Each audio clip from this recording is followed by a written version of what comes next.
What's with all the animal names in the stock market? You got bullish, then there's bearish, then you got condors and iron condors, which are birds, and then you got the dead cat bounce.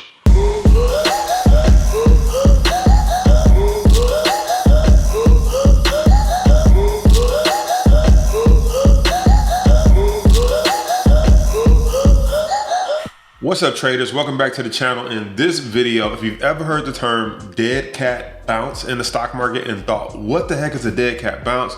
Well, stay tuned. I got you covered. I'm about to break down the term dead cat bounce and how it relates to the stock market. Let's get into it.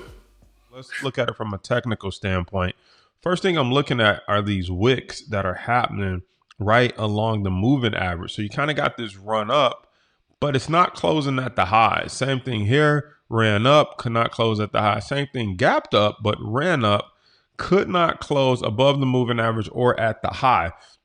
My guess is this is a dead cat bounce, right?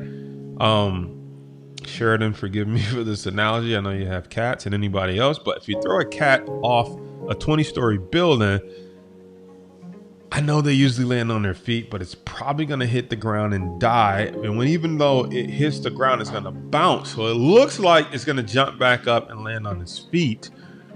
Don't shoot the messenger, ladies and gentlemen. I did not come up with that analogy. That is a widespread and wide-known analogy in the market, a dead cat bounce. The point is, you throw the cat off the roof, even a dead cat will bounce and look like it's still alive, but it hit that pavement so hard that it's over for him. We got to come up with a better analogy because that's actually kind of gruesome. So if you got pets, forgive me, but that's what it's called. Literally, dead cat bounce. Google it.